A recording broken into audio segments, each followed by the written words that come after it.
There's been a lot of suggestion that the Shroud of Turin image is just a painting, but what does the evidence really suggest? I'll be right back.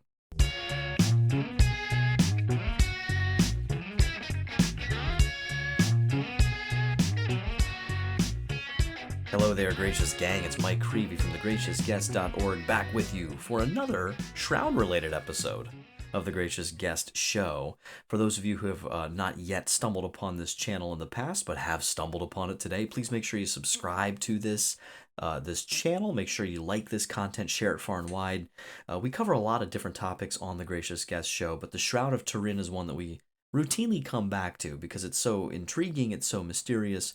There's so much more we can always say about it, and different studies that have been done. It's frequently referred to as the most scientifically studied artifact, or at least religious artifact really in the world. Today, to take a closer look at the question of whether or not the shroud is a painting, if the image on the shroud of the man that we see on the Shroud of Turin is somehow a painting of some kind. I thought that it would be really good to revisit our friend Teddi Pappas. Teddy's just a wealth of knowledge and really, really fun to talk to, as I mentioned. So let's jump in to my second interview with Teddi Pappas. You can see the original one in the links below, as well as other links that she shared throughout. So enjoy.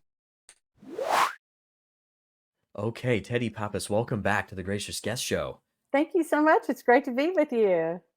It's amazing because I went back and checked, and it's been about 9 months since you were on last time. And my wife and I, we have a little baby due in a few months from the time of this recording, and I was laughing. I Ah, was like, "That's a long time.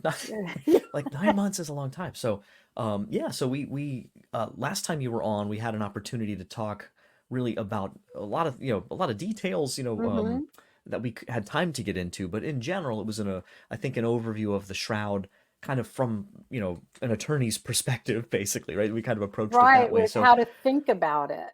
right. And so just for those who didn't see that episode, which I have that linked below, and they can go back and check that out. But for those who haven't seen that, or it's been a while, maybe just tell us a little bit about your background, just to catch folks up, and then we'll get into the main question here. Sure. I'm a criminal defense attorney, and I first learned about the shroud when I was around 15 years of age, and I had read a book about it.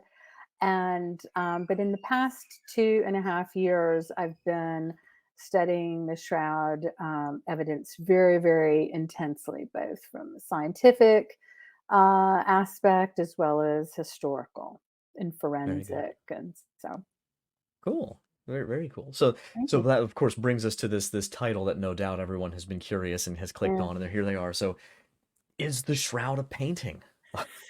Absolutely not. Well, thanks so And much for coming on. No, I'm just kidding. I'm just kidding. No, I had to do that. No, no, please. So there's a lot here, of course, to unpack. So what maybe share a little bit about, yeah, anything you want to, kind of with this sure. question and why it's Well, so important. so historically, the shroud has been said to have been and to be in it's the Greek word acheropoita, which means an image not created by human hands. Which what they mean by that is that it was created supernaturally. That man did not involve himself or herself in creating the image. And so that's quite an interesting proposition. Can you have an image Hmm. that's some people have said that perhaps the shroud is something that its image was naturally formed, like from a dead body, and maybe the body had been covered in aloes and myrrh and oil or sweat, and that created such an imprint. However, there was no evidence to substantiate that. First of all, we have no evidence of such an imprint ever. uh, and the other thing is that chemically and physically and microscopically, we don't see anything to support that. They don't see any evidence of aloes and myrrh that could create the image.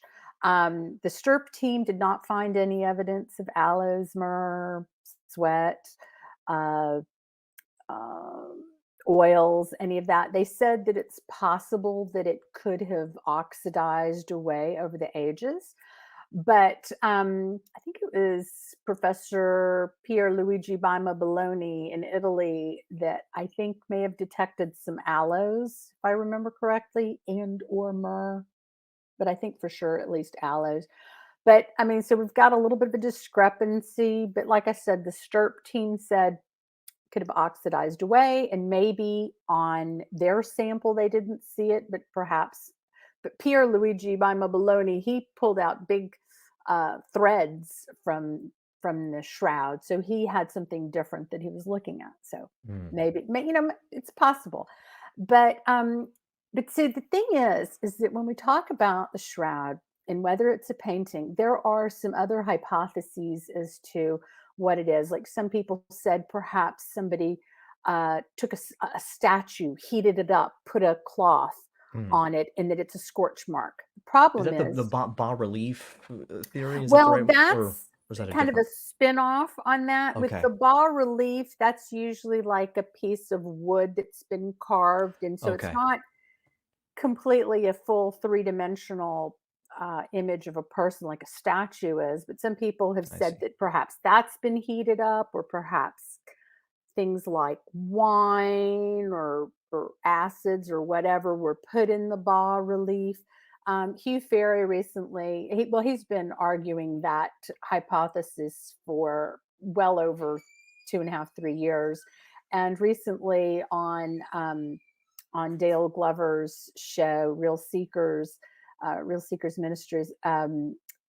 I was on there with Jack Marquardt, another Shroud scholar, and we were debunking a lot of things that Hugh has been saying. And I actually did some experimenting, and I think I showed a lot of points as to why his hypothesis with the bas relief and semi-dried wine, why it's not feasible and viable as a hypothesis. And the reasons why are I'll be getting into it, but it Sure. just, but I put some linen on it. It just didn't work. So if people want to learn more about that, they can go check out that, and maybe we can post a link to it. Yeah, I'll make a note of that. Um, but like with the hot statue, because the coloration, the body image on the shroud is almost identical in color to a light scorch mark.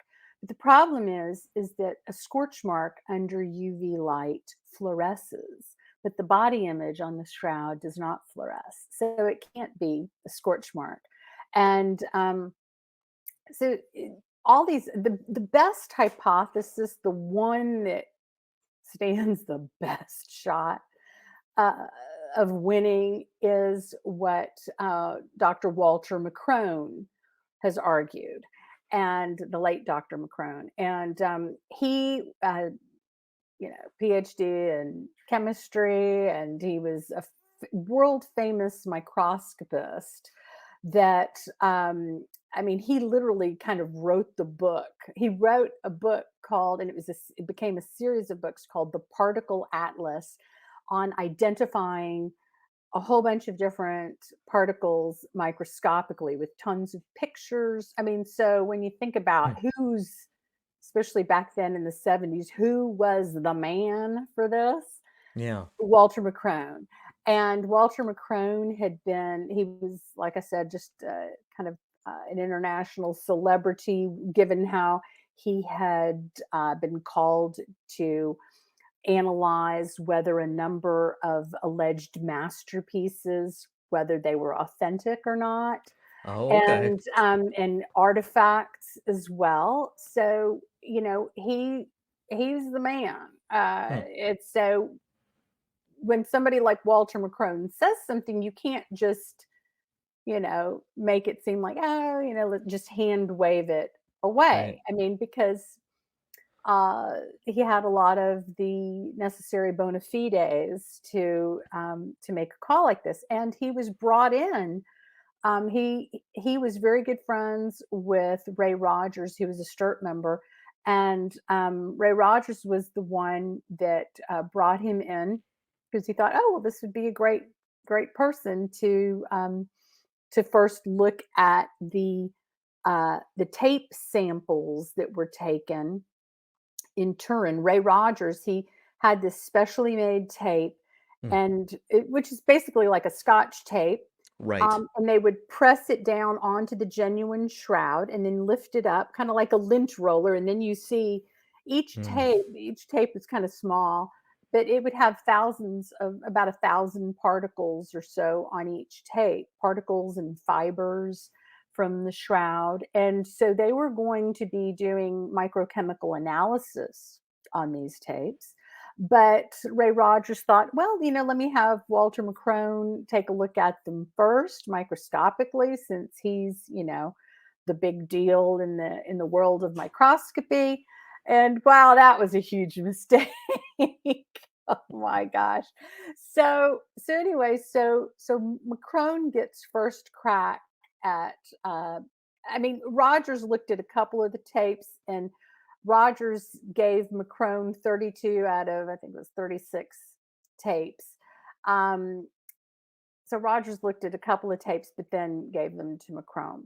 So McCrone takes a look at them, and the final analysis, I'll kind of cut to the chase in terms of what McCrone said that the shroud is. And he said the shroud is this beautiful medieval painting that is comprised of, the body image is made of red ochre pigment, which is Okay. made from iron oxide. So think of like rust. Right. And he said, and he went back and forth with so much. I mean, I'm writing a whole book on the many things that Macron has said. Okay.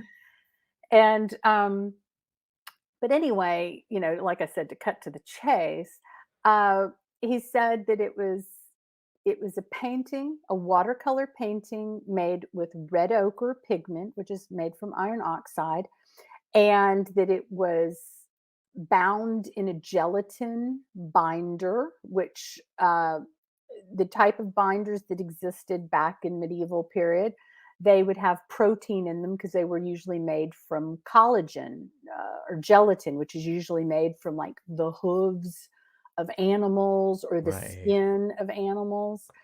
And um and so but then he later on said that also the blood images were then touched up on top of where the red ochre paint is, that vermilion paint was put on top. No, vermilion, the Hmm. paint pigment, the paint vermilion is made from the mineral cinnabar. And cinnabar is comprised of mercuric sulfide, and which is very, very toxic. But uh, cinnabar is, they make jewelry out of it, and so if it's in certain forms, it's not toxic to you, like the jewelry and stuff like that. But anyway, so that's what Macron said, that it's this painting made with red ochre and cinnabar on linen, and it's a very dilute watercolor painting. So Hmm. let's take that apart, because one of the things that the the blood expert and chemist Dr. Alan Adler said, he was also on the Stirp team, Right. and he was a professor, a chemistry professor at, I forget the precise name of the college, but it's a university in Connecticut. Um, and he, like I said, he was a blood expert, and he and Dr. John Heller were very sophisticated in their knowledge about blood and chemistry, and they did tons of chemical analysis with the sticky tapes. But so when they got a hold of the sticky tapes, one of the things is that was a really big difference between what Macron did and what Heller and Adler did, is that Macron, when he was analyzing the particles, he was looking at the particles while they were on the tape. And he even says in his papers that he was looking through the tape when he was Hmm. taking something that's called a refractive index. Every substance has its own type of refractive index that can identify what it is. And and so depending on the number, it tells you. And so the thing is that for things like red ochre pigment, um, and vermilion, that refractive index is like around 3.0 in that neighborhood. For blood, it's like about 1.5. So quite a big difference. Mm-hmm. And so Macron kept saying that he did all of the red particles that he was seeing were had a very high refractive index, like 2.8, 3.0. So it cannot be blood. And and that blood is a film, and that paint, and that paint pigment is made of little particulates. But of course, the thing is that he was totally wrong, because blood can be both a film, but it can also be in particulate form. There are particulates within blood, and especially if blood becomes abraded, as the blood on the shroud has been, then that can create dried blood that's been abraded, can Mm-hmm. create little particulates as Sure. well.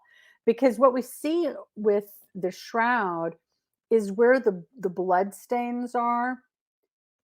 The top part, it's just all been worn off, because the shroud for many years it had been folded, and then they started putting it on a long, like a long dowel, like a long pole, and they Mm-hmm. were rolling it. So imagine, is that linen and those dried blood, it's cracking off. The linen, as you're rolling it onto itself, is operating like sandpaper to wear out the blood. So Mm. absolutely can have particulates there. But so let's the thing is that the brilliant statement that Dr. Adler had said is that in order for something, if you're going to claim that something is a painting, you have to do two things with regards to the evidence. He harped on necessary and sufficient. There are certain things that are necessary for something to be a painting. And that would be some sort of colorant, whether it be paint, pigment, stain, or dye, some sort of colorant, because otherwise you don't have a painting. Um, so that's necessary. But is it enough if you see paint on the shroud, evidence of paint on the shroud? Is that enough to say, aha, it's a painting?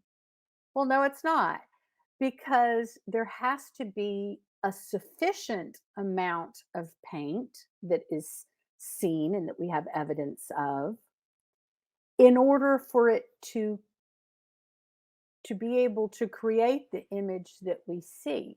For example, Macron, as well as Heller and Adler, um, they saw iron oxide on the shroud, all of them. Mm. They also saw cinnabar, the vermilion, and Macron had even seen a little bit of ultramarine blue, which is made out of lapis lazuli. Well, no, do you see anything blue on the shroud? No, there's nothing blue on the shroud. But what we have to remember is that there are over 50 cases that have been documented of artists being in front of the shroud, using the shroud as a model, making painted copies of the shroud. And through the air particles, like as the brush, as you're painting, um, the particles is like brushes hitting the canvas. Particles are splaying out, microscopic particles. And Dr. Heller has even discussed this, how when this was back at Yale, he was somebody was using some sort of, I think, radioactive paint because of its Hmm. fluorescent qualities, and he then had to go in and do some sort of security check, and they, I guess, had some sort of machine that can see the radiation in the place where this artist was painting it, and they were seeing little particles of glow in the dark stuff all over the place. So, I mean, it just shows that, you know, that's a real thing in terms of just even painting. And so, a bit that many of these paintings that were authorized and documented, they were then touched to the shroud to sanctify them, because that makes the thing that touched the shroud a third class relic, because it's been Hmm. in contact with something holy that's a relic. Right. So then we have Locard's principle in forensics of contact transfer, where anytime two things make contact with each other, each one transfers, microscopically, Hmm. part of itself to the other thing. And Right. so we know, and I've actually done an experiment myself where I had a piece of lapis lazuli that's actually ancient. It's Bactrian. Oh, actually, and I had some Bactrian turquoise here too Oh, from the cool. same vendor. And I just kind of rubbed some on a piece of linen, and then I looked at it under the microscope. Sure enough, I see lapis lazuli Oh. under the microscope. So, kind of confirmed it for myself. But anyway, so when you've had, over 50 paintings being touched and kind of pressed against the shroud to create them relics, there's going to be particle transfer there. And we know, Yeah. at least this one painting that's in Sicily, a copy of the shroud, that has iron oxide paint as well as cinnabar for the blood. And cinnabar is actually the perfect um, color to emulate blood. And I've actually tested that out too, because I'm kind of a amateur artist myself, and I have some cinnabar paint, and I dropped some blood on some linen, and I put some cinnabar paint next to it. It's almost totally indistinguishable, the color of Hmm. fresh blood and cinnabar. So anyway, so so like I said, there have been paint pigments that are found on the shroud. So then people are like, "Oh, the shroud's a painting." Not so fast. You got to find evidence of enough of it that can account for the image that is seen. Now, they did X-ray fluorescence testing, which picks up on metals that would be present. Which, of course, iron oxide is a metal. Mercuric sulfide, mercury is a metal, and it's about as opaque as lead. Hmm. So, if there had been enough iron or lead that could be visible to our eyes, the X-ray fluorescence would have picked it up on that. But there's no Sure. such thing. Right. No And trace of it. Nope.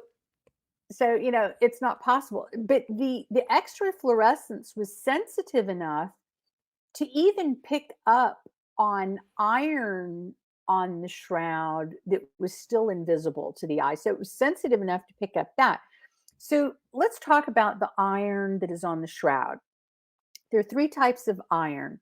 There is iron derived from blood, because there's a question, because the big microscopist Walter Macrone said repeatedly, there is no blood on the shroud. Well, Hmm. that's a pretty hotly contested issue, especially since the Italian Commission back in the late 70s, they studied the blood too, and they couldn't confirm it or deny it. Their results were inconclusive, and we know from later on why it was, because the blood on the shroud is very old and denatured, and sometimes people say, "Oh, but how come there are mummies that are much mummy wrappings on linen with blood that are much older than the shroud that they have tested positive for blood. But usually, I think with when people discover a mummy, then they take it and put it in a safe place and preserve it. And that mummy was usually in a sarcophagus protected against the elements. The shroud's been all over the place. It's Mm. been put out in the sunlight on the ostensions. Um, I mean, it's not been in a protective place Right. for, you know, many, many hundreds of years. So it had the opportunity to become very denatured, unlike what likely would have happened with these mummy linens, where they were in a protected area. And then as soon as they got out, they were put into other protected areas.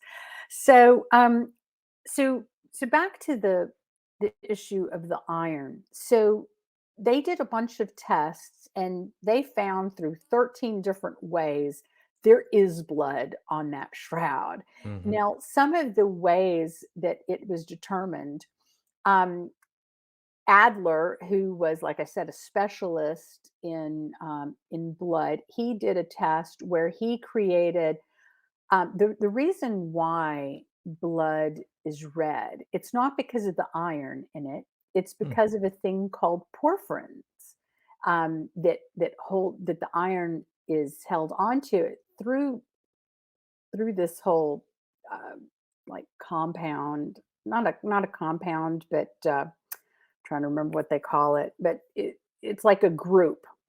And so Adler was able to confirm through a special way to make the porphyrin fluoresce, because porphyrins also exist in plants, like through chlorophyll. But you don't have to do things to incite the fluorescence when porphyrin is in a plant in its chlorophyll. But in blood, you do. And Adler did the test, and boom, and there were a bunch of the STIRT members there watching, the amazing thing. But so they determined that in the blood images that there are porphyrins, hemoglobin, which of course hemoglobin's not in paint, Right. unless it's a blood paint. Right. Right. Hemoglobin is not in iron oxide pigment. And they determined there's serum albumin, but they saw the blood on a forensic level. For example, and we'll get into this too, but it's not painted blood, because some people say, oh, somebody could have just gotten blood and painted it. Right. No, no, it's not painted blood. Painted blood has a different look. Painted blood, okay, if you think about linen, it's got a weave, right? Mm-hmm. Now, when we talk about the blood images on the shroud, what we do see is something called cementation, like cement, Right. and where the weave is, like in the middle, in the holes within the threads, it gets clogged with dried Sure. blood. And we see this, and that's natural for paint, and that's natural for blood, for it to dry and create that cementation. And we see that in the blood stains, but we don't see that in the body image. Hmm. So the body image, how can it be paint if there's no cementation? The other thing is that blood, for example, if you have a piece of linen and you drop some blood on it, the linen is going the blood is going to exhibit what we call capillarity. It's going to have capillary flow, which means it's just going to flow across the threads of the Right. linen. Kind of like if you hold up a paper towel onto some colored water. Mm-hmm. If you just dip the tip of a paper towel into some colored water, you're going to start seeing that colored water rise up the paper towel. Mm-hmm. That's Or capillary would flow. it also even be like if you take a Sharpie and just press it down on a piece of paper and it starts to You know how it like Exactly. spreads out and it starts to diminish and blur on the edge of it. Like Exactly, it doesn't exact keep a tight, sharp, right. edge to the image. And while there is a little bit of capillarity in the bloodstains, it's not to the degree that it would be if somebody were painting with it. Mm. Why? Because most there are like two areas where there's some blood flows where it did like drip Hmm. on the shroud, but almost all of the blood images on the shroud are what we call transfers of blood clot exudates. Now, what's that? That's just, you get a cut and then it dries. And a lot of times when you look at your band aid, if you put a band aid on it, you'll then see like a little bit of yellow off to the Hmm. side. That's the serum. Right. And so one of the things that we see is that the blood stains on some of the bigger blood stains, you'll see little what they call serum halos around the edge. And they tested those chemically and found that they were, in fact, serum. Yeah. Positive tests for the because some chemical tests are to see if something is positively detected. Some chemical tests are to see if something is absent from Right. It some. doesn't show up. But Right. Yeah. usually the most reliable tests are the ones that confirm something is there positively. So Hmm. they positively determined that through I think 2 or 3 tests that serum was present. Plus, serum fluoresces under UV light. And although you can see with the naked eye some serum on the bigger blood stains on the shroud, because you got to remember there are all these scourge marks on the shroud. Hmm. Those you don't see the serum. But when they saw it under UV light, they see serum halos almost around almost all of the scourge marks, and they were just Mm. really surprised by that. Yeah.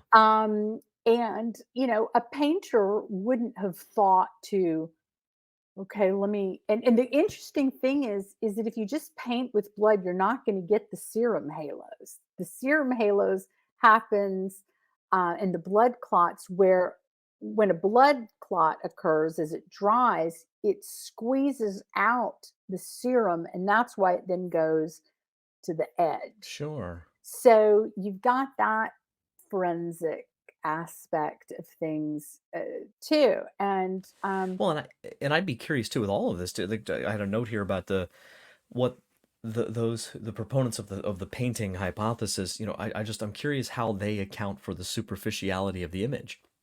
right, Because right, every example you gave, the Sharpie example I just gave, like another thing that you get is it goes immediately through, and linen ex- is very thin, you right, know, right. and this image is only a couple of microns into it Hmm.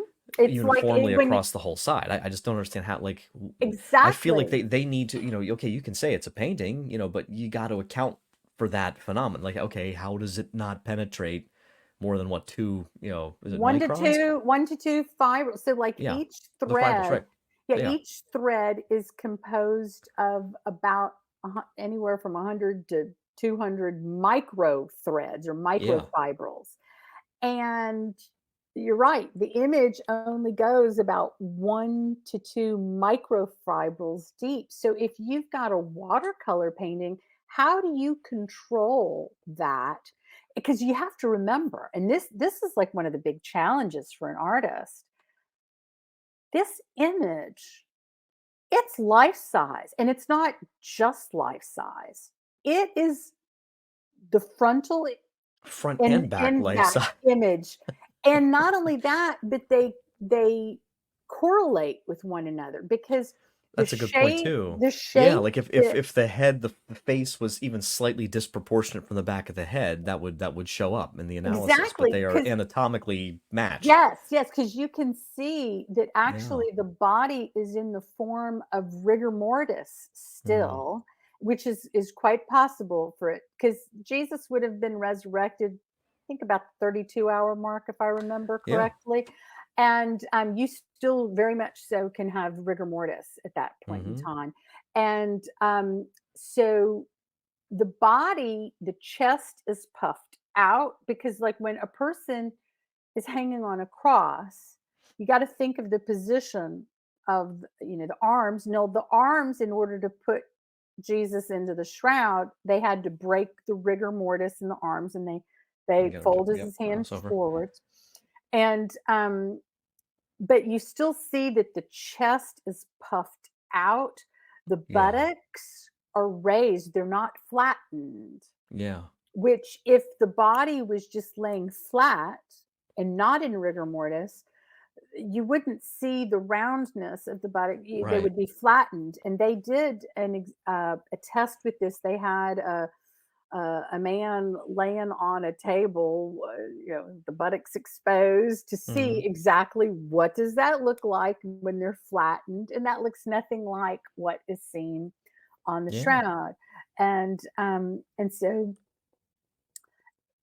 then you with and then the knees are bent up. You can see foreshortening in the body image, where in the front, you because some people say that the arms look too long.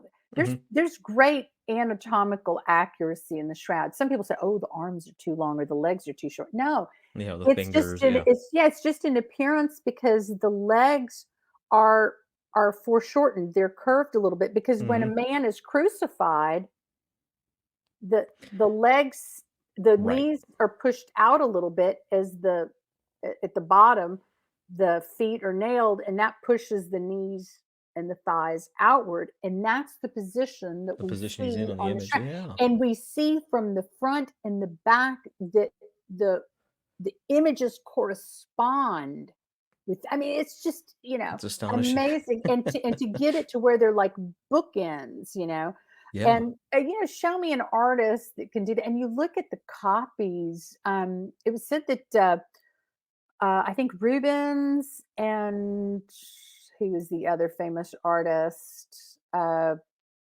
Somebody else, some big artist, master artist, had Hmm. painted the shroud. But I've never seen anything that looks just Oh, Da with Vinci.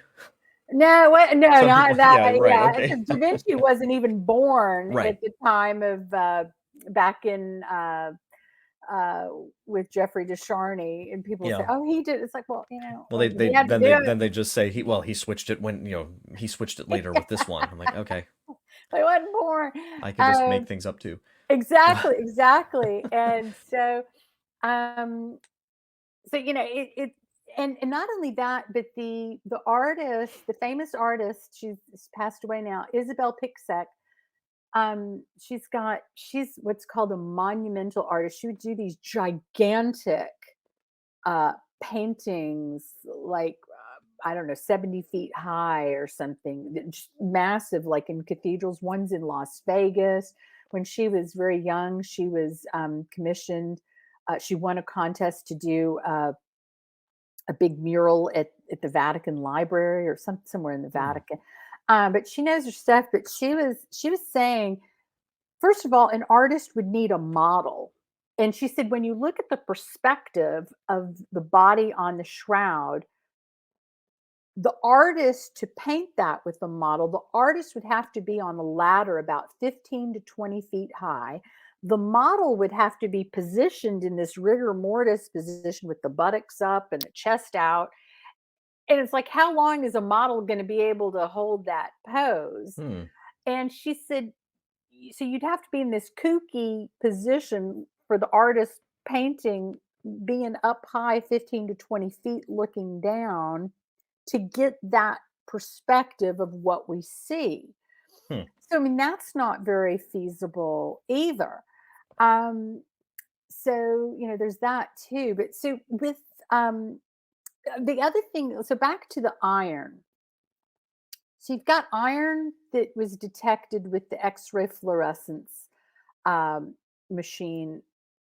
The iron goes up when you hit the blood stains. But now there is iron uniformly spread throughout the shroud. Iron, not iron oxide. So people say, "Well, what's iron doing being uniformly spread around the shroud?" Well, the reason is that through the process of creating linen, you get the flax plant, you put it in usually a natural body of water.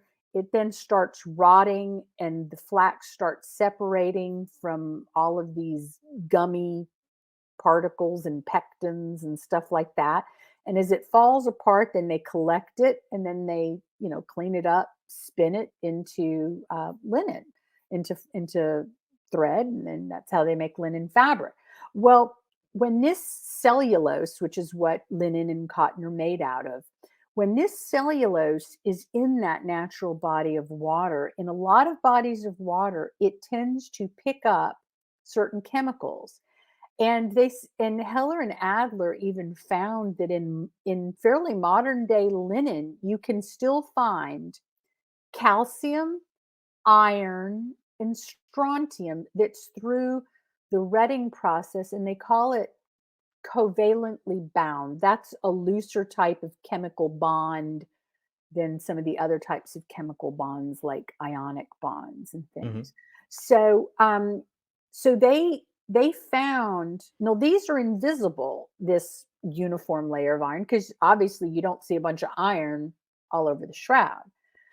Um, but the X-ray fluorescence machine did pick it up, and so since that's a uniform layer, what's important is we go from the background of, okay, we've got the image, and then there's the background where there's no image.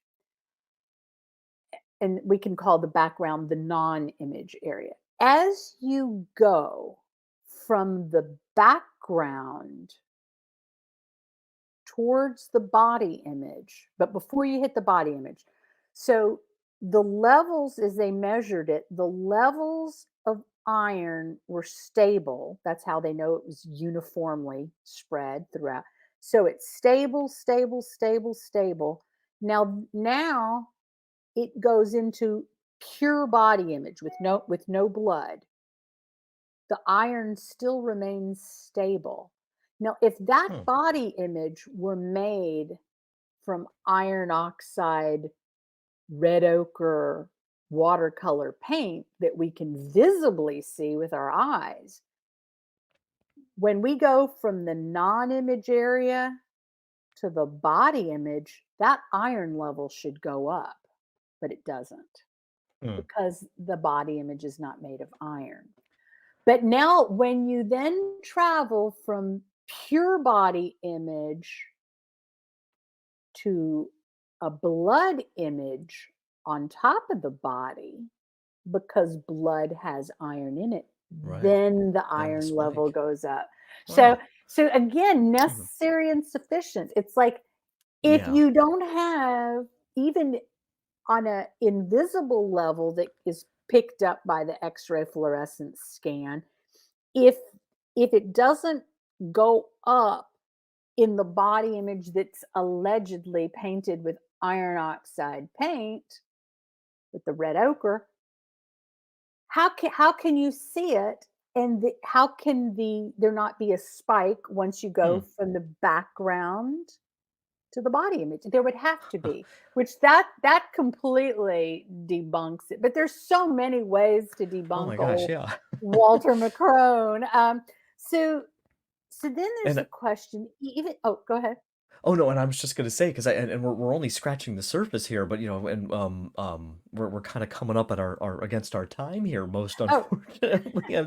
about how But much I time do want to we give have? I want to give you the an opportunity here, just for and we might have to circle back and do a part two on this, maybe even, or go into more depth. But I think just what would you say, maybe just kind of I was gonna say closing statement. That's like this. That's a courtroom thing, right? Sure. No, but no, just for, I mean, for anybody, like you said, you have some links that we'll share here, of course, Right, and right. you've given us so much food for thought just even so far. Is there maybe one more thing just the time we have that you would want to point out, or just another little, Or if I uh, can just do a quick little please? blurb, it'll be kind of, Yeah, no, absolutely. I'm. spraying It's evidence, so but interesting. Yeah. but you've got not just the superficiality of the image, Yeah. but the uniformity of the body image color, Right. to where the color is the same within less than 2% variance. It's like Wow. pixels on a Yeah. computer screen, where when you see a darker image, it's not that the color is darker, it's that there are Right. more fibrils in a compressed area. Like if you have a Sure. Sure. bunch of Yeah. pixels close together, it'll look darker. A bunch But if of you break them pixels out, they're the spread same. apart and Yeah. it looks paler. Yeah. So, what Wow. what the what the body image, what they found out it is made out of is it's just the linen itself that has become dehydrated and oxidized, kind of like the white pages of a book get yellow over time. Sure. But we think that this happened very quickly, and there are no outlines to the body image. There's no smearing of the blood. So the question is, how would you get blood clots, especially where you have all of the scourge wounds where they're so close? I mean, what are you going to get? A bunch of rats and cut them and wait for their blood to dry or get half dry and put them on there? And how do you keep? I mean, who's going to do that? I mean, that's Right. just ridiculous. And how do you keep, one rat, as you keep getting your rats from the blood smear? It's ridiculous. Again, Macron said that this was a watercolor painting, yet the shroud had been in a fire where they doused it, and that's why we have water stain marks on the shroud. And if this were a painting, a watercolor painting, obviously it would be water soluble. That should have destroyed where the areas where the water hit, that should have destroyed the image. Yet we can see there are areas where there are calcium rings at the edges of the water stains, but the image is intact. Hmm. And so we see that the artist would have had to have had a knowledge of Venus, the way blood flows when it's coming from a venous area versus arterial blood. There's Yeah. evidence of post-mortem and pre-mortem wounds. In the Lance wound, the way that the blood came out forensically, that is not how blood would come out if the heart were still beating. So, Wow. and when you look at images of blood in paintings from that time and even nowadays, you don't see the realism of the blood clot. There's no Wow. shading, no brush strokes, no directionality of the paint. And so anyway, I think those are probably the highlights. But the biggest thing is that what I like to say, um, either way, somebody's got to believe in a miracle with Mm-hmm. this cloth. Either the miracle that some painter could have created this, or the miracle of the resurrection. And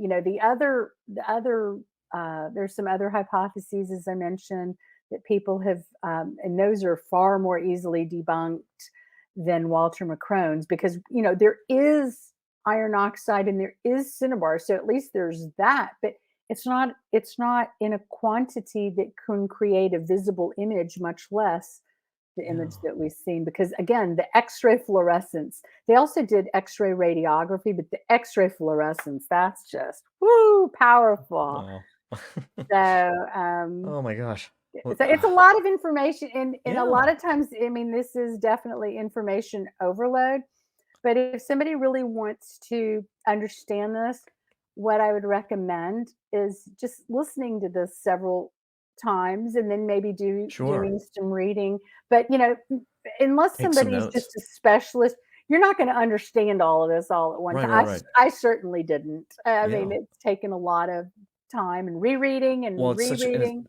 such a good start point for further Right. investigation and go, look at the data, right? Because So, I think yeah. that the chemical evidence and the X-ray fluorescence, I think that is the most powerful evidence that the shroud was not created by human hands. That nobody's been Yeah. able to replicate this image.